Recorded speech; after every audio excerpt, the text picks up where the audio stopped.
اعوذ باللہ من الشیطان الرجیم۔ پناہ مانگتا ہوں میں اللہ کی شیطان مردود سے۔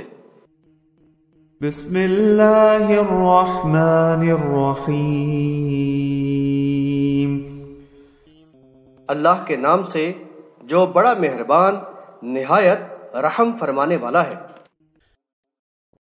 وَإِذْ أَخَذَ رَبُّكَ مِنْ بَنِي آدَمَ مِنْ ظُهُورِهِمْ ذُرِّيَّتَهُمْ وَأَشْهَدَهُمْ عَلَىٰ أَنفُسِهِمْ أَلَسْتُ بِرَبِّكُمْ قَالُوا بَلَىٰ شَهِدْنَا أَن تَقُولُوا يَوْمَ الْقِيَامَةِ إِنَّا كُنَّا عَنْ هَٰذَا غَافِلِينَ۔ یعنی یہ واقعہ بھی قابل ذکر ہے کہ جب تیرے رب نے بنی آدم کی پشتوں سے ان کی اولاد کو نکالا اور ان کو خود انہی پر گواہ ٹھہرایا، یعنی اور پوچھا کہ کیا میں تمہارا رب نہیں ہوں؟ انہوں نے جواب دیا کیوں نہیں، یعنی آپ ہی ہمارے رب ہیں، ہم گواہی دیتے ہیں۔ یعنی ہم نے یہ اس لیے کیا تاکہ روز قیامت تم یہ نہ کہہ دو کہ ہم تو اس یعنی دعوت توحید سے بے خبر تھے۔ حاشیہ نمبر 185۔ گزشتہ آیت میں بنی اسرائیل سے لیے گئے اس خاص عہد کا ذکر تھا جس میں ان سے اقرار لیا گیا تھا کہ وہ تورات کے احکامات کی پیروی کریں گے اور اللہ تعالیٰ کی اطاعت و فرما برداری کرتے رہیں گے۔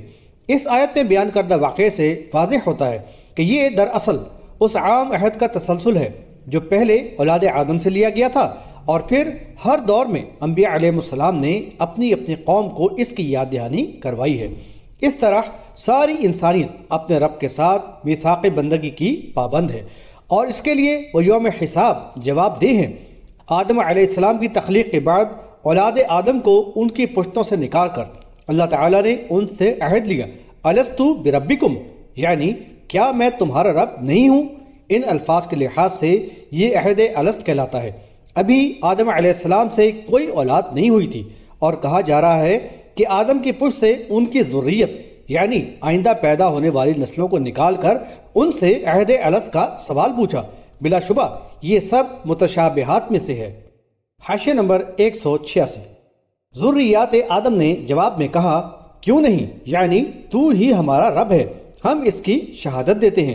شہادت حق لینے کے لیے اولاد آدم کو شعور و اختیار عطا کیا جانا ضروری تھا۔ بہرحال پوری نسل انسانی نے رب کریم کے روبرو مکمل ارادے اور اختیار کے ساتھ یہ شہادت دے کر اس بات کا اقرار کر لیا کہ اللہ کے سوا کوئی اور ان کا معبود نہیں، لہٰذا کسی کو بھی اللہ کی عبادت میں شریک نہ کیا جائے گا۔ اس طرح اللہ تعالیٰ کی ربوبیت و وحدانیت پر ایمان کو انسانی فطرت و جبلت میں پیوست کر دیا گیا۔ نبی صلی اللہ علیہ وسلم نے فرمایا کہ ہر بچہ فطرت یعنی دین اسلام پر پیدا ہوتا ہے، پھر اس کے والدین اسے یہودی بنا دیتے ہیں یا نصرانی یا مجوسی۔ جس طرح جانور کا بچہ صحیح سالم پیدا ہوتا ہے، اس کا کوئی عضو نامکمل نہیں ہوتا۔ بحوالہ بخاری کتاب الجنائز باب ما قیل فی اولاد المشرکین۔ او تقولوا انما اشرك آباؤنا من قبل وكنا ذرية من بعدهم افتهلكنا بما فعل المبطلون۔ یا یہ نہ کہہ دو کہ شرک تو پہلے ہمارے باپ دادا نے کیا اور ہم تو ان کے بعد ان کی اولاد ہی تھے، کیا آپ اس جرم کی سزا ہمیں دیتے ہیں جو باطل پرستوں نے کیا؟ حاشیہ نمبر 187۔ یہ عہد الست اس لیے لیا گیا کہ روز قیامت یہ عذر نہ پیش کر سکیں کہ ہم تو دعوت حق سے لا علم و بے خبر تھے، یا یہ نہ کہہ سکیں کہ شرک تو ہمارے باپ دادا نے کیا تو کیا ان کے کیے کی سزا ہمیں دی جا رہی ہے۔ گزشتہ سطور میں یہ بات کہی گئی تھی کہ عہد الست کے ذریعے اللہ تعالیٰ کی ربوبیت اور وحدانیت پر ایمان انسانی فطرت میں ودیت کیا گیا ہے، گویا کہ یہ تعلق تحت الشعور میں محفوظ ہے۔ پھر جب انسان عالم شعور میں آنکھ کھولتا ہے تو سارا کائناتی نظام زبان حال سے اس کی شہادت دیتا نظر آتا ہے اور اس کے قلب و ذہن کو اس حقیقت کو تسلیم کر لینے میں کوئی دشواری نہیں ہوتی کہ اس کائنات کا خالق اور مدبر الامور، ایک عظیم ہستی ہے۔ مختلف ادوار میں انبیاء علیہ السلام کتاب اللہ کے ذریعے اپنی اپنی قوم کو اس کی تذکیر و یاد دہانی بھی کراتے رہے ہیں، اور اسی لحاظ سے انہیں مذکر کہا گیا ہے۔ بحوالہ سورۃ الغاشیہ آیت نمبر 21۔ اور کچھ قلب سلیم رکھنے والوں نے اپنے اپنے نبی کی پکار پر لبیک بھی کہا ہے۔ الغرض بنی نوع انسان پر اس طرح حجت قائم ہو گئی ہے، اور یوم حساب کفار، ملحدین و مشرکین کے لیے عذر خواہی کی کوئی گنجائش نہیں چھوڑی گئی۔ اس کے علاوہ یہ بات بھی قابل غور ہے کہ بنی نوع انسان کو دنیا میں خلافت ارضی کے مقصد کے تحت تخلیق کیا گیا ہے۔ اس مقصد کا اہل ہونے کے لیے اشد ضروری ہے کہ وہ ایمان خالص کا حامل ہو، اور اس کا عقیدہ شرک کی آمیزی سے قطعاً پاک ہو، وہ پوری طرح اللہ و رسول کے احکامات کی پیروی کرنے والا ہو، وہ دعوت حق کو عام کرے اور اللہ کے دین اسلام کو اس زمین پر نافذ کرنے کے لیے سعی و جہد کو مقصد حیات قرار دے، اور اس ذمہ داری کے لیے اپنے آپ کو جواب دہ سمجھے۔ اس لحاظ سے بھی اس میثاق الست کی بنیادی اہمیت مزید واضح ہو جاتی ہے۔ وَكَذَلِكَ نُفَصِّلُ الْآيَاتِ وَلَعَلَّهُمْ يَرْجِعُونَ، اور ہم یوں ہی اپنی نشانیاں واضح انداز میں بیان کرتے ہیں، اور تاکہ یہ لوگ یعنی حق کی طرف پلٹ آئیں۔ وَاتْلُ عَلَيْهِمْ نَبَأَ الَّذِي آتَيْنَاهُ آيَاتِنَا فَانسَلَخَ مِنْهَا فَأَتْبَعَهُ الشَّيْطَانُ فَكَانَ مِنَ الْغَاوِينَ، اور انہیں اس شخص کا حال بھی سناؤ جسے ہم نے اپنی آیات دی، لیکن وہ ان سے بالکل ہی نکل گیا، پھر شیطان اس کے پیچھے لگ گیا تو وہ گمراہوں میں شامل ہو گیا۔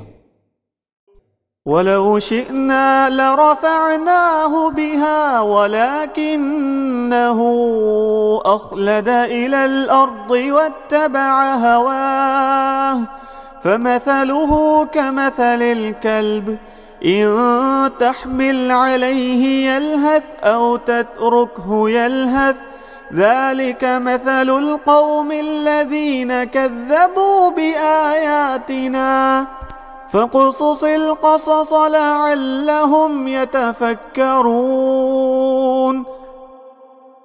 اگر ہم چاہتے تو ان آیات کے ذریعے اسے رفعت عطا کر دیتے، لیکن وہ تو زمین کی طرف ہی جھک کر رہ گیا اور اپنے خواہش نفس کی پیروی کرنے لگ گیا، تو اس کا حال کتے کا سا ہو گیا کہ اگر تم اس پر حملہ کرو تب بھی وہ زبان لٹکائے رکھے، اور اسے یعنی اس کے حال پر چھوڑ دو تب بھی وہ زبان لٹکائے رکھے۔ یہ ان لوگوں کی مثال ہے جنہوں نے ہماری آیات کو جھٹلا دیا۔ یعنی اے نبی تم یہ واقعات بیان کرتے رہو تاکہ لوگ غور و فکر کریں۔ حاشیہ نمبر 188۔ یہاں جس کردار کی نشاندہی کی گئی ہے اس سے کون مراد ہے، یہ بحث غیر ضروری ہے، البتہ اس تمثیل میں اہم سبق و نصیحت ہے۔ اللہ تعالیٰ نے انسان کو احسن تقویم سے خلق فرما کے اسے ایک عظیم منصب کے لیے منتخب کیا، چنانچہ اس کو عقل و فہم اور کتاب اللہ کا علم عطا فرمایا گیا۔ اس کا تقاضا تھا کہ وہ کتاب اللہ کی آیات کو مشعل راہ بنا کر اس کے مطابق اپنا عقیدہ استوار کرتا اور اس کی ہدایات کی روشنی میں اپنے انفرادی و اجتماعی زندگی کا لائق عمل بناتا، اور پھر یکسوئی کے ساتھ اللہ و رسول کے احکامات بجا لاتے ہوئے لوگوں کے سامنے حق و انصاف اور اعمال صالحہ کا عملی نمونہ پیش کرتا، اور پھر اس کی تربیت و اصلاح کی ذمہ داری سنبھالتا، تو یہ طرز عمل اس کے لیے باعث اجر ہوتا اور اس کے درجات کی بلندی کا سبب بن جاتا۔ حاشیہ نمبر 189۔ لیکن وہ عجلت پسند دینی پابندیوں کو انگیز نہ کر سکا، اور اپنی خواہش نفس کے آگے سفر انداز ہو کر اس نے خود کو اس حصار سے آزاد کر لیا، چنانچہ شیطان اس کے پیچھے لگ گیا اور اسے گمراہ کر کے اپنے جال میں پھانس لیا۔ پھر وہ آخرت فراموش شخص اپنے دشمن شیطان لعین کے بہکاوے میں آ کر دنیاوی مفادات کا حریص بن گیا، اور دنیا کی بڑائی، لذت کام الدہن اور عیش و عشرت کا شائق ہو کر بالآخر خواہش نفس کا ہی بندہ بن کر رہ گیا، اور اب اس کی ذہانت علم و دانش حصول دنیا کی سعی و جہد کے لیے ہی وقف ہو کر رہ گئی، حتیٰ کہ مال و زر کے لیے اس لالچی کی رال ہی ٹپکتی رہتی ہے۔ ایسے کردار کے لیے جو اللہ کی آیات کو جھٹلا کر دنیا کی طرف جھک پڑے اور مال و زر کی دھن میں لگا رہے، کتے کی مثال کو ہی موضوع سمجھا گیا ہے، جس کو ہر لمحے خواہش نفس کی تکمیل ہی کی فکر رہتی ہے، یہاں تک کہ اگر اس کو حقارت کے ساتھ پتھر مارا جائے تو وہ اس پر بھی لپکتا ہے اور ہڈی سمجھ کر اسے منہ میں لے لیتا ہے۔ ساء مثلا القوم الذين كذبوا بآياتنا وأنفسهم كانوا يظلمون۔ بہت ہی بری مثال ہے ان لوگوں کی جنہوں نے ہماری آیات کو جھٹلایا اور وہ اپنی جانوں پر ہی ظلم کرتے رہے۔ حاشیہ نمبر 190۔ نبی صلی اللہ علیہ وسلم کو تاکید کی گئی کہ وہ یہ واقعات بیان کرتے رہیں جو اسی لیے بیان کیے جاتے ہیں کہ لوگ ان سے سبق حاصل کریں، حق و باطل کا فرق سمجھ لیں اور باطل کا پرچار کرنے والوں کے فریب میں نہ آئیں۔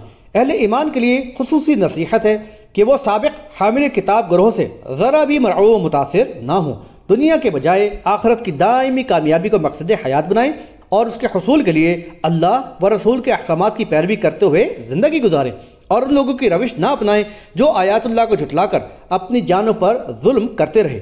خواہش نفس کی خاطر آیات اللہ کو جھٹلانے والے بلا شبہ بدترین قسم کے لوگ ہیں جن کے لیے اوپر کی سطور میں ایسی حقیر مخلوق کی مثال کو ہی موضوع سمجھا گیا۔ من يهد الله فهو المهتدي ومن يضلل فأولئك هم الخاسرون۔ اللہ جسے ہدایت دے وہی ہدایت یافتہ ہے اور جسے وہ گمراہ کر دے تو ایسے ہی لوگ نقصان اٹھانے والے ہیں۔ حاشیہ نمبر 191۔ جو لوگ ہدایت کے سچے طلبگار ہوتے ہیں اور اس کے لیے کوشش بھی کرتے ہیں وہ حق کے دلائل اور نشانیوں سے اثر لیتے ہیں۔ اللہ تعالیٰ انہی کو ہدایت کی توفیق عطا فرماتا ہے۔ وہ ہدایت پا کر صحیح معنوں میں اس کے اہل اور قدردان ہوتے ہیں اور آزمائشوں میں بھی راہ راست پر ثابت قدم رہتے ہیں۔ اس کے برعکس گمراہی کا ذوق رکھنے والے خواہش نفس کی پیروی کے شائق نہ تو آخرت کے معاملے میں سنجیدہ ہوتے ہیں اور نہ ہی ہدایت کے خواہش مند و طلبگار۔ ان پر دلائل و نشانیاں ذرا بھی اثر نہیں کرتی۔ وہ تو اللہ کے احکامات اور حلال و حرام کی حدود و قیود سے بے پرواہ ہو کر مال و زر کے حصول میں ہی لگے رہتے ہیں۔ وہ اس نعمت کے اہل نہیں ہوتے، لہٰذا ان کو ہدایت کی توفیق نہیں ملتی، اور جسے اللہ ہدایت نہ دے اسے بھلا کون ہدایت دے سکتا ہے؟ اس کے لیے تو خسارہ ہی خسارہ ہے۔ اللہم احفظنا منہ۔ وَلَقَدْ ذَرَأْنَا لِجَهَنَّمَ كَثِيرًا مِنَ الْجِنِّ وَالْإِنسِ لَهُمْ قُلُوبٌ لَا يَفْقَهُونَ بِهَا وَلَهُمْ أَعْيُنٌ لَا يُبْصِرُونَ بِهَا وَلَهُمْ آذَانٌ لَا يَسْمَعُونَ بِهَا أُولَئِكَ كَالْأَنْعَامِ بَلْ هُمْ أَضَلُّ أُولَئِكَ هُمُ الْغَافِلُونَ۔ بہت سے جن و انسان ہیں جنہیں ہم نے جہنم ہی کے لیے پیدا کیا ہے، ان کے دل تو ہیں مگر وہ ان سے سمجھتے بوجھتے نہیں، اور ان کی آنکھیں ہیں مگر وہ ان سے دیکھتے نہیں، اور ان کے کان ہیں مگر وہ ان سے سنتے نہیں۔ یہ چوپایوں جیسے ہیں بلکہ ان سے بھی بدتر، یہی لوگ ہیں جو غفلت میں پڑے ہوئے ہیں۔ حاشیہ نمبر 192۔ اس کے مفہوم کو سمجھنے کے لیے کچھ وضاحت ضروری ہے۔ اللہ تعالیٰ نے انسان کو احسن تقویم یعنی بہترین انداز میں خلق فرمایا اور مخلوقات میں ممتاز بنایا۔ اس کو سمع و بصر، عقل و فہم، علم و حکمت اور تفکر و تدبر کی صلاحیتوں سے نوازا۔ اس کی ضروریات پوری کرنے کے لیے کائنات کے عناصر کو مسخر کر دیا اور وجود کو برقرار رکھنے اور خواہشات کی تکمیل کے لیے انواع و اقسام کی نعمتیں عطا کیں۔ ان اوصاف اور صلاحیتوں کے عطا کا مقصد اولا تو یہی تھا کہ انسان اپنی آنکھوں سے کائنات اور اس کے نظام کا مشاہدہ کرے، اللہ تعالیٰ کی قدرت کے مظاہرات کو دیکھ کر اس کی ربوبیت و وحدانیت کو تسلیم کرے، کانوں سے دعوت حق کو سنے اور قلب و ذہن سے غور کر کے اپنے منعم حقیقی رب کریم کو پہچانے اور اس کی بندگی کا حق ادا کرے۔ اس کی احسانات و نوازشات کا احساس اس کے اندر اعتراف نعمت اور شکر گزاری کے جذبے کو ابھارے اور وہ اس کی اطاعت و فرمانبرداری کرتے ہوئے زندگی گزارے۔ جنوں اس کی تخلیق کا مقصد صرف اور صرف اللہ کی عبادت ہی کو قرار دیا گیا ہے، بحوالہ سورۃ الذاریات آیت نمبر 56۔ لیکن کیونکہ ان کا امتحان لینا مقصود تھا، لہذا ان کو آزادی و اختیار دیا گیا کہ خواہ وہ عبادت و شکر گزاری کی روش اپنائیں یا ناشکری و نافرمانی کی راہ اختیار کریں، بحوالہ سورۃ الدہر آیات نمبر 2 اور 3۔ ان کے ازلی دشمن شیطان کو بھی اسی مقصد کے تحت چھوٹ دی گئی ہے کہ وہ جن و انس کو راہ راست سے بھٹکانے کی کوشش کرے، لیکن ہر دور میں انبیاء علیہ السلام کو ان کی ہدایت و رہنمائی کے لیے بھی بھیجا جاتا رہا۔ جن لوگوں نے اپنے نبی کی دعوت کو بغور سنا اور اللہ کی عطا کردہ صلاحیتوں کو اس حقیقت کو سمجھنے کے لیے استعمال کیا اور پھر اپنے حقیقی رب کو پہچان کر وفا شعاری کی روش اپنائی اور اس کے احکامات کی تہہ دل سے بجا آوری کا حق ادا کیا، وہ امتحان زندگی میں کامیاب رہے۔ اور جن بدبختوں نے اس سے روگردانی کی، نہ تو آنکھوں سے اس وسیع و عریض کائنات کو دیکھ کر اس کے خالق و مدبر کو پہچانا، نہ کان سے داعی حق کی انقلابی پکار کو سنا، اور نہ ہی قلب و ذہن کو اس حقیقت پر غور کرنے کے لیے استعمال کیا، وہ تو جانوروں کی طرح ہیں بلکہ ان سے بھی گئے گزرے۔ جانور تو اپنی فطری صلاحیتوں کے مطابق بندگی کا حق ادا کر ہی لیتے ہیں، وہ اپنے مالک کی وفاداری میں کوتاہی نہیں کرتے، لیکن یہ نفس پرست خواہشات کی تکمیل اور عیش کوشی کو ہی مقصد حیات بنائے ہوئے یوم حساب کی جواب دہی سے غفلت میں پڑے رہتے ہیں۔ وَلِلَّهِ الْأَسْمَاءُ الْحُسْنَى فَادْعُوهُ بِهَا وَذَرُوا الَّذِينَ يُلْحِدُونَ فِي أَسْمَائِهِ سَيُجْزَوْنَ مَا كَانُوا يَعْمَلُونَ۔ اور اللہ کے اچھے اچھے نام ہیں تو اسے انہی ناموں سے پکارا کرو، اور چھوڑ دو ان لوگوں کو جو اس کے ناموں کے معاملے میں کج روی سے کام لیتے ہیں۔ جو کچھ وہ کر رہے ہیں انہیں اس کی سزا ضرور دی جائے گی۔ حاشیہ نمبر 193۔ اسماء حسنہ یعنی اچھے نام اللہ تعالیٰ کے صفاتی نام ہیں جن سے اس کی الوہیت، ربوبیت، وحدانیت، عظمت و جلالت، شان رحیمی و غفاری اور دیگر صفات کا اظہار ہوتا ہے۔ نبی صلی اللہ علیہ وسلم نے فرمایا کہ اللہ کے 99 نام ہیں، ایک کم 100، جو ان کو شمار کرے وہ جنت میں داخل ہوگا۔ بحوالہ بخاری کتاب التوحید، باب ان اللہ 100 اسم الا واحدہ۔ شمار کرنے سے یہ بھی مراد ہے کہ ان کے معنی و مفہوم پر غور کرنا، ان کو یاد رکھنا۔ یہاں اس بات کی بھی تاکید کی گئی ہے کہ اللہ تعالیٰ سے دعا کرتے ہوئے اس کے صفاتی ناموں سے اسے مخاطب کریں۔ حاشیہ نمبر 194۔ الحاد کے معنی ہے راستے سے ہٹ کر ایک طرف مائل ہونا، رائے حق سے منحرف ہونا، کجروی اور گمراہی اختیار کر لینا۔ اللہ تعالیٰ کے صفاتی ناموں کا انکار یا ان میں کمی و بیشی یا ان کی غلط تعبیل الحاد ہے، لیکن الحاد کی بدترین صورت یہ ہے کہ اپنی پسندیدہ ہستیوں یا اپنے بناوٹی معبودوں کو اللہ کے صفاتی ناموں سے معصوم کیا جائے، جس طرح اس کلمہ گو امت نے اپنے نام نہاد اولیاء کو داتا، گنج بخش، غوث و غوث الاعظم جیسے ناموں سے معصوم کیا ہوا ہے، اور مضرت و منفعت کے گھڑے ہوئے مشرکانہ عقائد کے ساتھ ان کو پکارا جاتا ہے، ان کی نظر و نیاز کی جاتی ہے، اور ان کی قبروں کو مزار و آستانے قرار دے کر وہاں سے مال و اولاد ملنے کی امید میں ان پر چڑھاووں کی بھرمار ہوتی ہے، بجائے اس کے کہ اپنی حاجت و ضرورت کے وقت اللہ تعالیٰ کی بارگاہ میں اس کے صفاتی ناموں کے ذریعے التجا کریں۔ مثلا وَهَبْ لَنَا مِن لَّدُنكَ رَحْمَةً إِنَّكَ أَنتَ الْوَهَّابُ، اور ہمیں اپنے پاس سے رحمت عطا فرما دے، بلا شبہ تو بہت یعنی بڑا داتا عطا کرنے والا ہے۔ بحوالہ سورہ آل عمران آیت نمبر 8۔ یہاں یہ نکتہ بھی ملتا ہے کہ اگر اللہ کی بارگاہ میں رسائی درکار ہو تو اس کے لیے کسی شخصی سہارے کو وسیلہ بنانے کی ضرورت نہیں، اللہ کی صفات کو وسیلہ بنایا جائے، جیسا کہ آل عمران کی مذکورہ آیت سے پتہ چلتا ہے۔ یہ بدبخت اپنے خود ساختہ معبودوں کے ہی ایسے گرویدہ ہیں کہ جب تک ان کے آستانوں پر جا کر ان سے فریاد نہ کریں اور ان کے سامنے گڑ گڑا کے حاجتیں پیش نہ کریں، ان کا دل مطمئن نہیں ہوتا۔ یہ نمک حرام لوگ اللہ کے قہر و غضب کو بھڑکانے میں کیسے بے باک ہو گئے ہیں، جلد ہی یہ اللہ کی پکڑ میں آئیں گے اور اپنے کرتوت کی سزا پائیں گے۔ اللہ انہیں ہدایت دے۔ وَمِمَّنْ خَلَقْنَا أُمَّةٌ يَهْدُونَ بِالْحَقِّ وَبِهِ يَعْدِلُونَ، اور ہماری مخلوق میں ایسا گروہ بھی ہے جو حق کے ساتھ رہنمائی کرتے ہیں اور اسی کے مطابق انصاف کرتے ہیں۔ حاشیہ نمبر 195۔ راہ راست پر چلنے والے اور حق کا ساتھ دینے والے کچھ لوگ ہر دور میں رہے ہیں، خواہ وہ قلیل تعداد میں ہی کیوں نہ ہوں۔ وہ خود بھی کتاب اللہ کی ہدایت پر عمل پیرا ہوتے اور دوسروں کو بھی اس کی دعوت دیتے اور معاملات کے فیصلے بھی حق و انصاف کے ساتھ کرتے رہے۔ اس سے پہلے آیت 159 میں یہ مضمون موسیٰ علیہ السلام کی قوم کے صالح لوگوں کے حوالے سے آ چکا ہے۔ مزید تفصیل کے لیے اس کا حاشیہ 169 دیکھ لیا جائے۔